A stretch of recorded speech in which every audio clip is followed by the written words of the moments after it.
The CBS Radio Mystery Theater presents...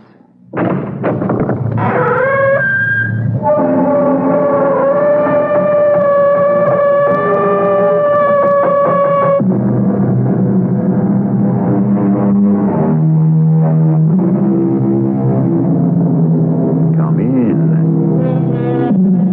Welcome. I'm E.G. Marshall. It is said of certain walls that they have ears. Is it then illogical to assume that other walls may have eyes?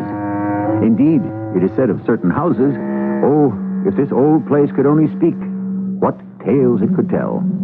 Is it possible for a word that was spoken, a sight that was seen, a deed that was committed, to leave an echo, an aura, a lingering trace?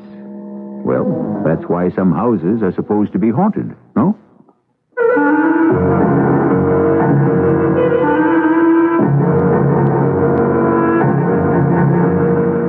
Our mystery drama, The Heel of Achilles, was written especially for the Mystery Theater by Sam Dan and stars Arnold Moss and Earl Hammond.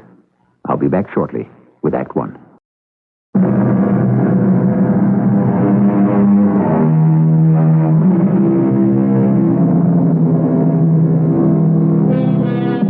Mr. Roland Palfrey is 60 years old. He wishes he were younger. He has $40 million. He wishes he were richer. People envy him his wealth, his position, his power. And there are those who envy him his wife, the breathtakingly beautiful Marion, who is scarcely half his age. There are the cynical who say that she married him for his money. But who really knows about these things? And the truth of the matter is, love of money often outlasts love of love, if you know what I mean. At any rate, since this is a story of a businessman, let us get down to business. Why not stay on, Martin? What for? Well, the company name will still be Martin Machinery. The name. It's all that's left. Same salary, plus a bonus? No, thank you. You're too young to retire. Maybe. But I'm too old a dog to learn new tricks, especially your tricks. My great-great-grandfather started this business in a blacksmith shop. Yes, I know. He's the one who shoed George Washington's horse. And people knew they could depend on the Martin name. Is that a fact? If they cared so much, why didn't they buy your product? Well, I suppose quality has become too expensive. People simply can't afford it anymore. Well, whatever it is, I'm out of it. Too bad. You'd have made an excellent figurehead. Oh, figurehead? Like they used to have on the sailing ships of my great-great-grandfather's whaling fleet. You're sure they were all whale ships? Weren't some of them also slave ships? Darling, I thought Oh, I didn't know you were busy. That's all right, dear. This gentleman was just leaving. Marion, this is Mr. Edward Martin. Edward, my wife, Marion. How do you do? Well, Edward, I don't know if there's anything more we can say to each other at this point. Oh, but there must be. There is. I had absolutely no business barging in here in the middle of a business day. Darling, I can assure you, and so can Mr. Martin, that our meeting is over. Isn't that true, Edward? Certainly. Oh, darling, you're an adorable fibber. And Mr. Martin is a perfect gentleman. But I was in the neighborhood, and I just wanted to throw you a kiss from the doorway. And now I'm off to lunch with Jenny Satterfield. Goodbye, Mr. Martin. Mm-hmm. It was wonderful meeting you. So, that's the beautiful Mrs. Palfrey. Well, I've seen her pictures in the papers. They hardly do her justice. Well, what does that mean? Nothing. Oh, nothing at all. Well, why are you laughing? Well, why do people laugh? Well, I would assume because there's something funny. Or tragic. Sometimes it's hard to tell which is which. But why are you laughing? This could be both. Now, look here, Martin. It's all over, Roland. You now own a majority of the voting stock of Martin Machinery. Put it in a candy jar with the rest of the goodies. Martin, I insist that you tell me what was so funny. I haven't the faintest idea of what you're talking about.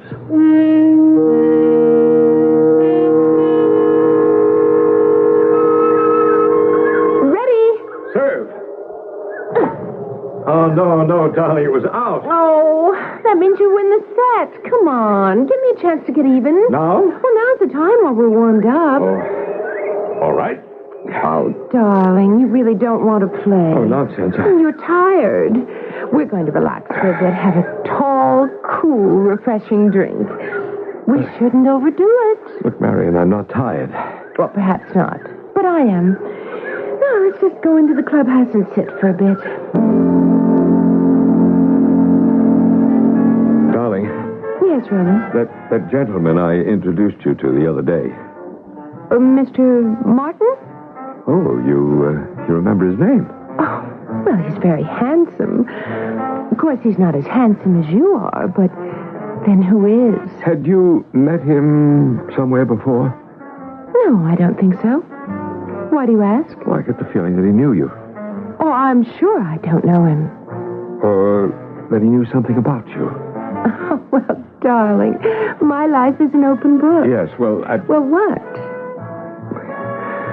it's probably nothing. Probably nothing? I'd feel better if it were definitely nothing. And I'm positive it is. So, let's forget it. It's forgotten.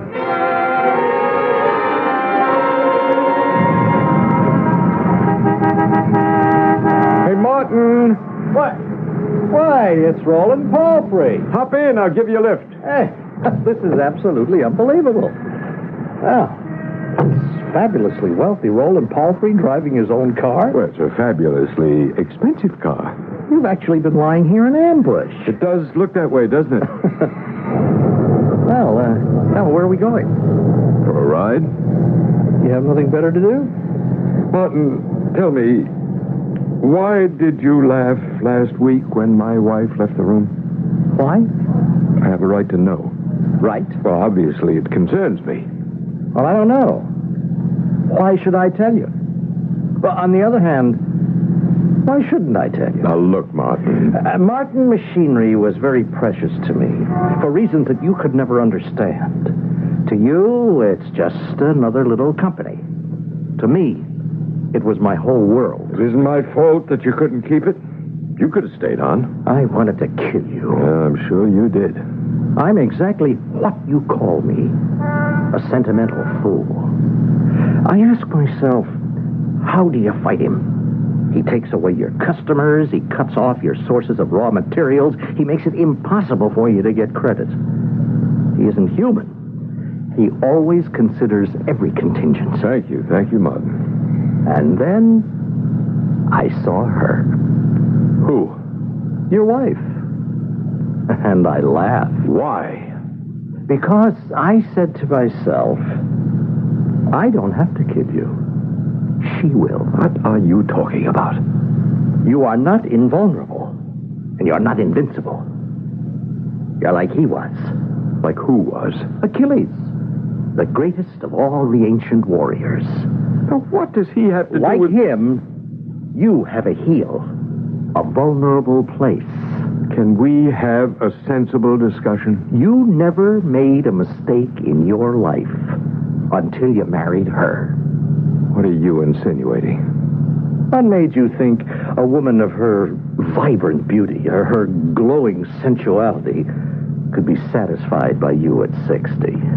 She loves me. Oh, she loves you. Well, poor Roland, your vanity is going to destroy you.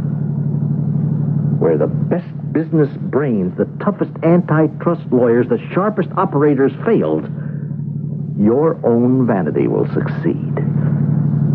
There's 30 years difference between you. She's going to betray you. She'll have to. She's too much for you. Or you're not enough for her. And the betrayal will turn you into a laughingstock. And that will kill you. And that's why you laughed when you saw her? I'm off the hook, Roland. She'll take care of it for me.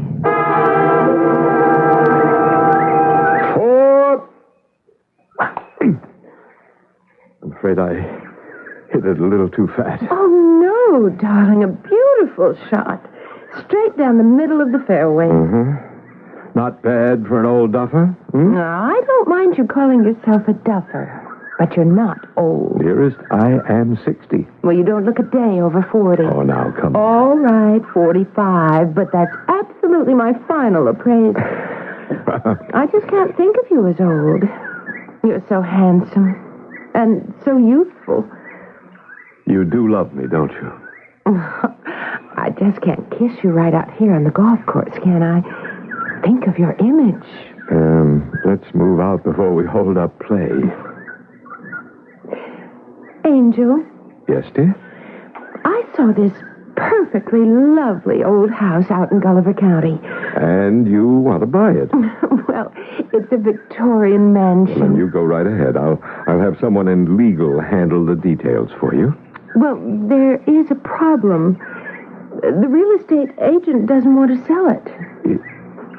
I don't understand. Well, isn't that why he's in business? Well, I don't mean he doesn't want to sell it exactly. I would say he's trying to discourage me from buying it. Why? Why? Well, he says it's a haunted house. Oh, there's no such thing. Oh, but he insists. Darling, do you want this house? Oh, I just adore it. It would be such fun to fix up. Then why don't I handle this thing myself? Mr. Stuyvesant, I'm Roland Palfrey. Oh, yes, sir. Yes, sir. Please, have a chair. I'm so glad you could come. Let's get down to cases. Now, what's this nonsense you've been feeding my wife? Nonsense, sir? Yeah, she's interested in, it's called the Pepperell place. Oh, yes, sir. Yes, sir. Well, what's your angle? Well, I have none, sir. Well, you obviously don't want to sell it. Why? You're breaking faith with the owner. If it becomes known, you can be held liable. Well, I happen to be an ethical person, sir. I believe in telling a prospective buyer the truth about the property. The truth? Yeah. What truth? The place is haunted. There is no such thing, sir, as a haunted house. No one here for miles around will spend a night in that house. I can't believe what you're saying. Elvira Pepperell was the wealthiest woman in Gulliver County. Now, she built this house in 1870. Nobody knew how she made her money. There were all kinds of rumors. Well, she murdered her husband. Why? We don't know. Probably because he was cheating on her. And then she killed herself. They say her ghost won't have anyone in the house. She just drives them out. What kind of rubbish is this? No one has lived in that house since she died about 50 years ago. The bank's been trying to get rid of it and there's no takers. I just can't believe it. But you have to respect the facts. There's the house. It's been kept up. There are 300 good acres. And there's the price. It should fetch at least twice as much. Easy. But there is no such thing as a haunted house. Well, you tell that to the folks who wanted to spend the night there. The last 3 who tried it, one of them was dead the next morning. One of them looked like he aged 30 years, and he couldn't say a word. The other one doesn't stop talking. But it's all gibberish, and he's still in the asylum. There has to be a rational explanation. There is.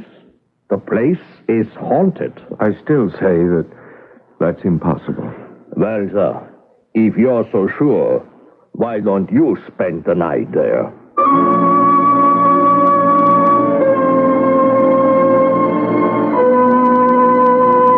You must admit he walked into that one. And yet, inevitably, that's where he had to be going. Because when you get into a situation like this that has to do with the supernatural, the only way to lay it to rest is to use the scientific method. But that's the story of Act 2, shortly.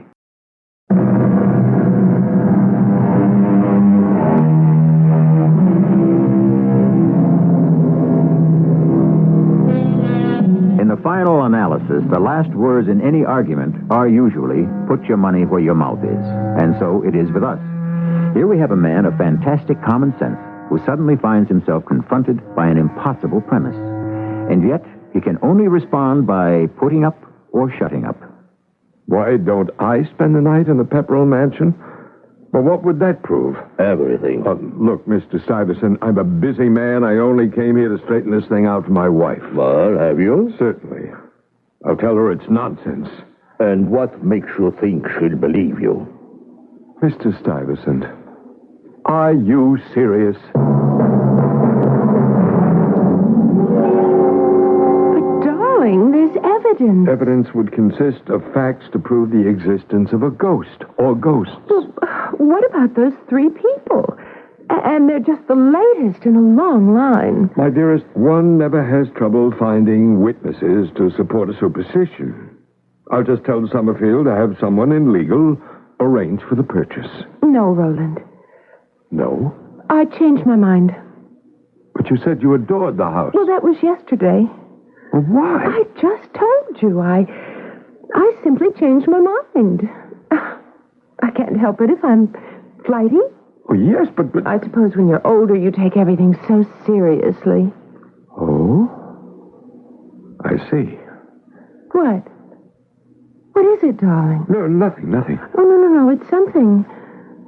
I know my Rolly. Do you actually think I'm an old man? Oh, whatever gave you that idea? Why, you're the most vigorous man I know. Yeah, I know, but you just said that when you're older, you take everything so seriously. What, did I say older? Oh, what's the matter with me? I meant when you become more mature. Uh-huh. You want that house, don't you? No, I don't care anymore. Well, then tell me why. Because, Rolly, it's creating tension, friction, a feeling of uneasiness between us. And all because of my childish superstitions. I never said you had childish superstitions. But in many ways you treat me like a child. I realize there's this rather large difference in age, but you're the one who always manages to find some pretext to bring it up. Pretext? I'm always waiting for the other shoe to drop. Darling, Well, you see, I sometimes find it difficult to believe my good fortune. Why? I was afraid of no one or nothing in this whole world, and then I met you. Oh, you're afraid of me? Yes. Because I love you. You have me at your mercy. Oh, now, darling. And I am twice your age. Oh, there are men half your age who aren't half the man you are. I want you to have that house. I said I changed my mind. Now, let's forget it. Are you sure? I'm quite reconciled. Well, that's what you should not have said. Reconciled. No, I'm buying it. Rolly, I won't live in a place that's haunted. But suppose I can prove that that's all nonsense. Well, how could you prove it? I'll spend the night there. That's supposed to be the test. I won't allow it. It's time we all realized we're living in the latter half of the 20th century. Mr. Stuyvesant, you say the place is fit for habitation. Yes, the plumbing, wiring, roof, all kept in tip-top shape. She's clean as a whistle, sound as a tick, and dry as a bone. Now, Susie Wainwright will have a cheery blaze going for you in the library fireplace, and the master bedroom will be all made up. Susie Wainwright? Yes, she's the housekeeper over at the Gulliver Inn. She picks up some extra money from the bank, taking care of the Pepperell place. Susie Wainwright, huh? Miss Wainwright? Yep, it's me, all right. I'm Mr. Palfrey. Oh, sure. Old Baldy Stuyvesant said you'd be around. What can I do for you? I want to talk to you about the Pepperell Mansion. Why are you staring at me? Well, you're my first real millionaire. Oh, I mean, we've had some people with money come up here, but no one in your class. All right, then, about the Pepperell Mansion. Married to this absolutely gorgeous young lady, too. I wish I could get myself a handsome young fella. But I guess rich folks are the only ones who can afford. Miss Wainwright, just tell me about the Pepperell Mansion, please. Are you going to spend the night there? Yes. Don't. Why not? It's haunted. I'll only go there in the daytime, and I won't go alone. I'll take one of the girls with me. We clean up and get out. Why do you insist that it's haunted? Because you can feel it. Feel what? It. And don't ask me what it is either. I have to ask you.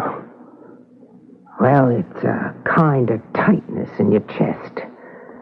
Your heart begins to beat faster. Are you sure that it isn't just your imagination? Oh, Mr. Palfrey, I took my pulse. It was 3 times normal.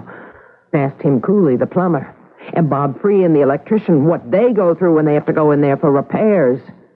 Well, they only do it because the bank lets them charge an arm and a leg. Baldy told you about the last 3 who spent the night there. I still think there's got to be a rational explanation. Oh, sure. So do I. Oh, then you don't believe in ghosts. Oh, I believe in ghosts, all right.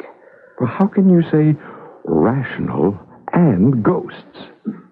These are your own ghosts. You see, I noticed something. From time to time, kids break in. Mostly little kids. And you know, they don't seem to suffer any bad effects. Now, why do you think that is? You're telling this. Because they're still too young to have ghosts. I don't understand. Was it so hard to figure out? Everybody gets to develop some ghosts as he or she goes through life. And the older you get, the bigger they are. Just what do you mean by ghosts? A ghost is whatever it is that doesn't let you sleep. But what does this all have to do with the Pepperell Mansion? Okay. In the ordinary way, you learn to live with your ghosts. How to handle them. You still haven't told me how this ties in with... There's something in that place. Something that unleashes those ghosts inside of you. What? Oh, I wish I knew. But what's the difference? You shouldn't stay there. Why not? Ghosts are ghosts, no matter whose they may be. And the fact is, I don't believe in them in the first place. Oh, a man like you, as rich as you got plenty of ghosts. Maybe you won't admit it, but you're chock full of them. In any event, I intend to stay there this evening.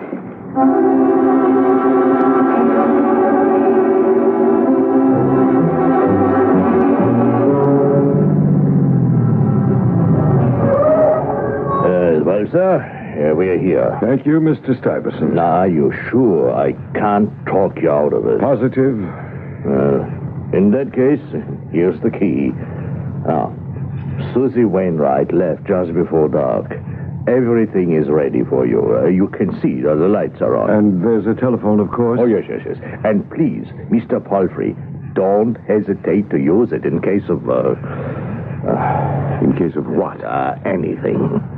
In case of anything, I have a .32 caliber pistol. Good night, Mr. Stuyvesant. Good night, sir.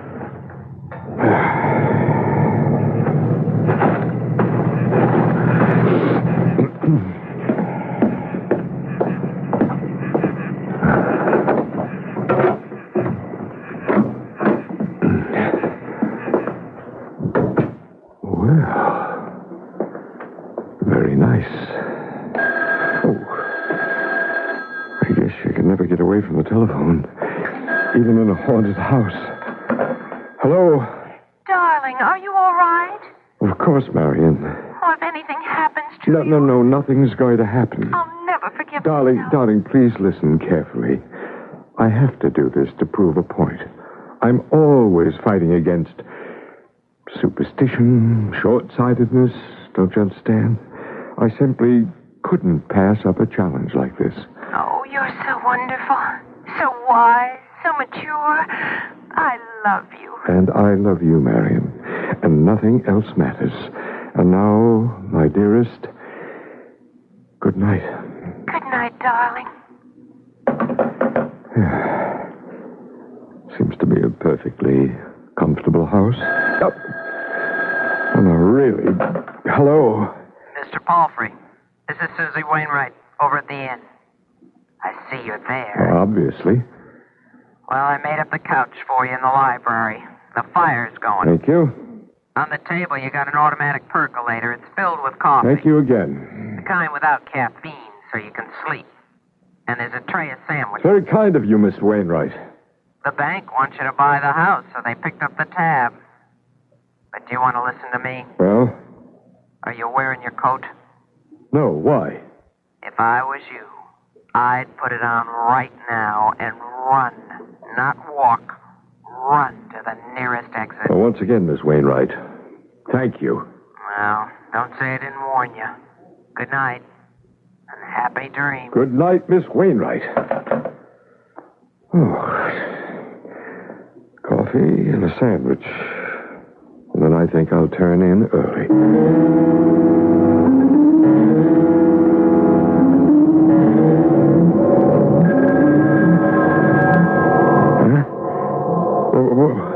What? Where am I?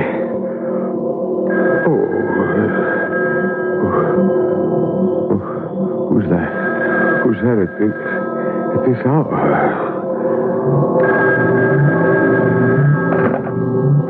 Hello? Hello? Hello? Hello? Must have been... wrong number. Midnight. All right. Just as wrong number. Chiming on the clock. Nothing to start getting excited about. Let's just get back to sleep. What was that? Just beginning to rain. Nothing more. What's that? Who's that? Who are you? Who are you?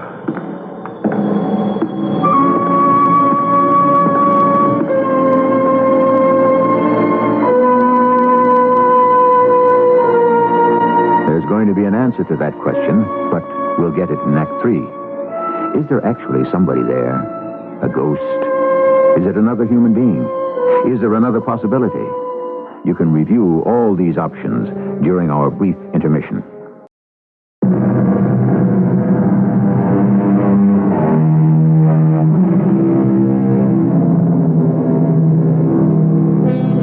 In broad daylight, in open, airy places that are filled with people, it is logical to insist that there is no such thing as a ghost. But when one is all alone in the house at midnight, and it has a reputation for being haunted, one is necessarily, shall we say, in a more vulnerable position. There has never been a more practical, common-sense, down-to-earth person than Roland Palfrey. But he has never been in this kind of situation before. Who are you? What are you doing in my house? Who are you? Must you keep asking that tiresome question? Who are you? Obviously, I'm Elvira Pepperell. Well, you can't be Elvira Pepperell. Why not? Because she died in 1870. That is true. That's more than 100 years ago. Is it? Oh, once you're dead, you lose track of years. I just can't believe that. You lose track of all those things you thought were important when you were alive. This is a trick. You can't be alive. That was never the issue. I am dead. You can't be dead and standing there talking to me at the same time. It isn't being done at the same time. I don't understand what you're saying. Of course you can't, because you're alive. What do you want? Leave this place. Why? Before it destroys you. It destroyed me. How? It released my ghosts. Now, what does that mean? You know. She told you. Who? Susie Wainwright. Well, what does she know? She's a genius. She's just a housekeeper. Because she was born at the wrong time, in the wrong place. No one ever discovered her. There are millions like her, and their wisdom will never be made known to the I world. don't believe that. Get out of here. Why? She told you why. There is something in this house that unleashes the ghosts within you. The ghosts that must remain mute and buried if you would ever know an hour's rest and a moment's peace. Leave. Your ghost will destroy you. I have no ghost. Listen. Like Achilles, you have a heel. Who's that? You know who it is. Vanity. Your vanity is going to destroy you. Where is he? Martin, where are you? Your vanity, Roland. Come out, Martin. Come out wherever you are. He's already out, Roland. He's been hiding inside you. He's one of your ghosts. You never made a mistake in your life, and then you married her. It's your ghost speaking, Roland Palfrey. Your ghost. Leave here quickly. What are you waiting for? I can't. Why not? Because what will they all think? Who does it matter? I said there was no such thing as a haunted house, and I said that I would prove it by spending the night here. How can I just get up and leave? How? I'd be admitting that I believe in ghosts, and they drove me out. So you believe in ghosts? Yeah, but suppose the newspapers pick it up. What will my board of directors think? The banks will I have to get credit. The stockholders, I have to stay the night. Your sanity won't survive the night. Oh, yes, it will. I'll fight them. I'll fight those ghosts, all of them. There's only one. It's true, you plundered, you destroyed, you betrayed. But you have no conscience. You have only one fear. And you know what that is. Marion's fidelity. That's your ghost. No. For years, you never had time for a woman's love. Then you saw Marion, and the voice of reason within you said, what did it say?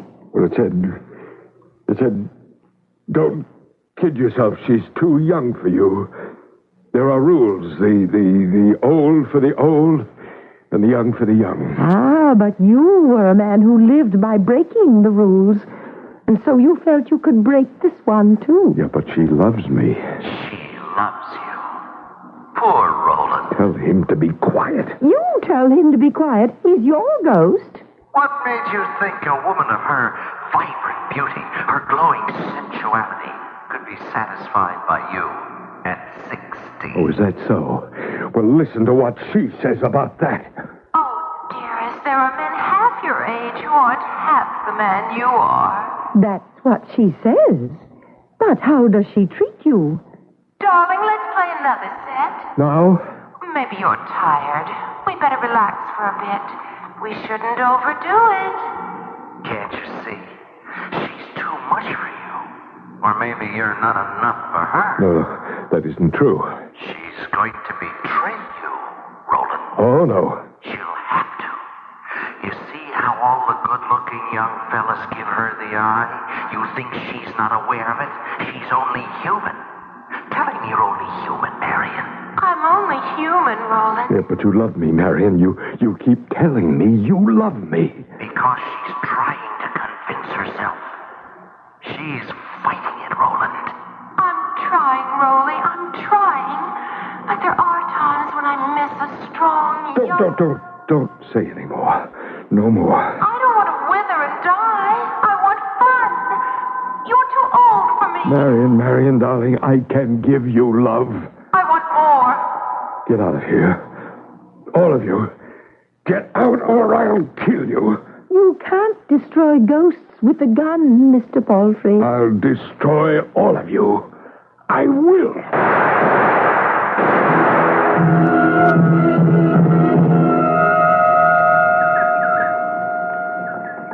Hello, darling. I'm sorry I'm late this morning, but the traffic was absolutely fierce. Did you enjoy breakfast? What would you like to do today? Oh, you don't have to tell me if you want it to be a secret. Do you want to have secrets from me, darling? Do you? No. No, Marion, I think I'd like to dig in the garden. Do you want to plant some flowers? Could I plant vegetables? Of course, dear. Oh, I didn't tell you. You have a new doctor, a lady.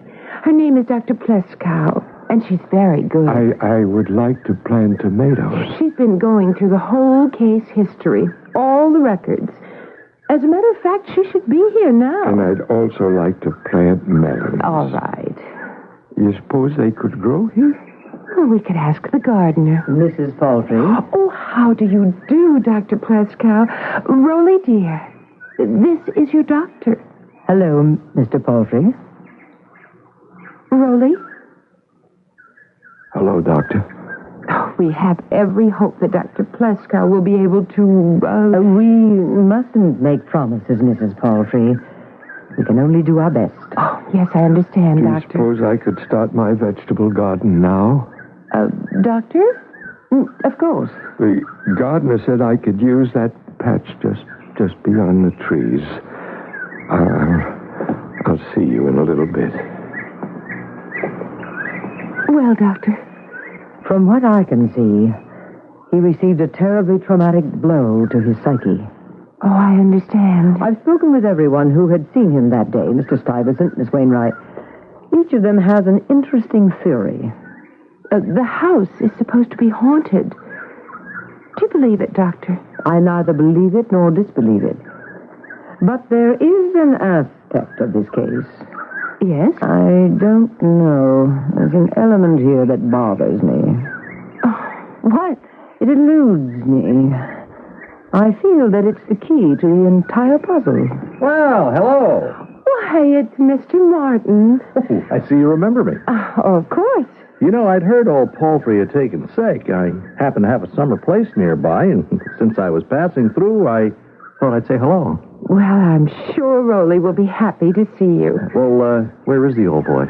Well, he should. He has to have his lunch. Why don't you come back in an hour or so? Oh, do you have an hour, Mr. Martin? Of course. Well, then you can take me to lunch.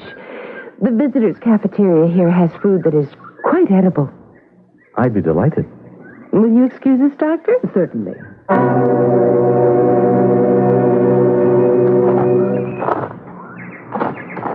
Mr. Palfrey?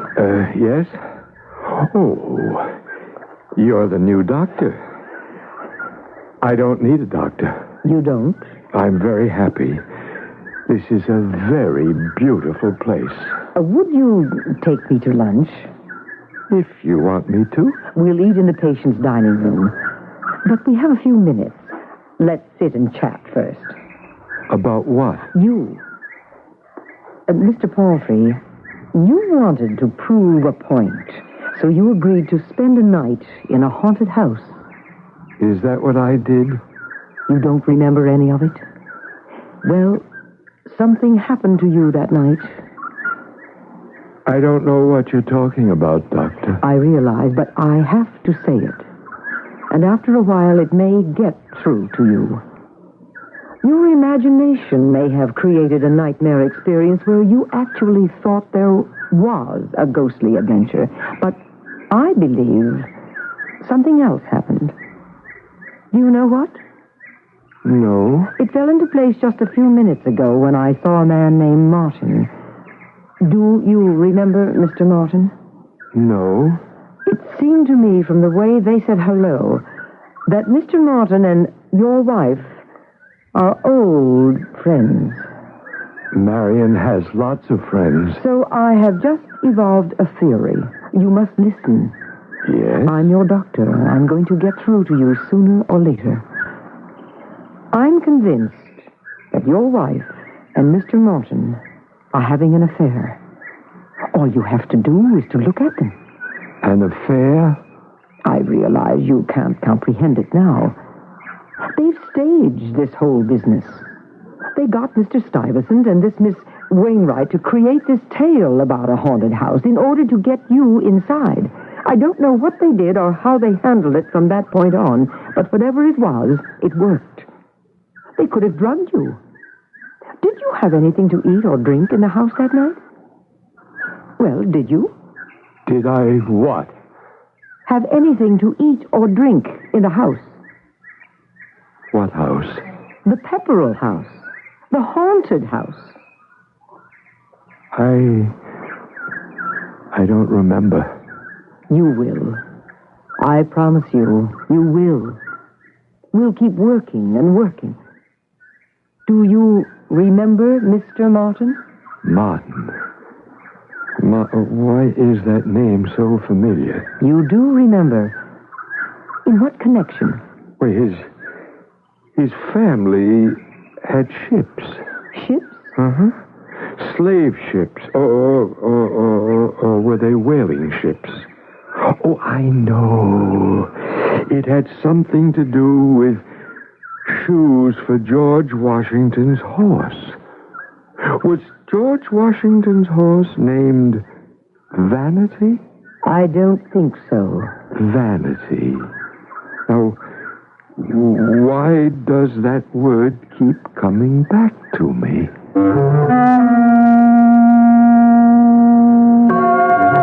Is it the way it begins? The long road back to normalcy? Does the blotted out past reveal itself in a series of almost subliminal strobe-like flashes which gradually lengthen into a great flare that lights up the entire landscape of our memory? Will he be able to come back all the way? That's another story, and one is all you get at a time. I'll be back shortly.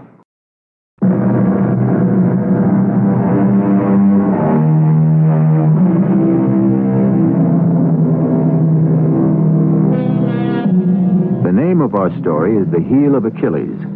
It's from Greek mythology.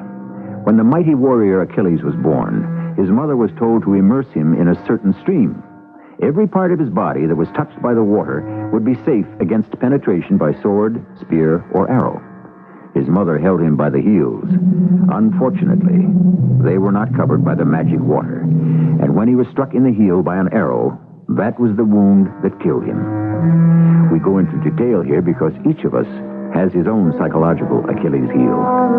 All of us might do well to be aware of it. Our cast included Arnold Moss, Joyce Gordon, Earl Hammond, and Joan Shea. The entire production was under the direction of Hyman Brown. This is E.G. Marshall inviting you to return to our Mystery Theater for another adventure in the macabre. Until next time, pleasant dreams.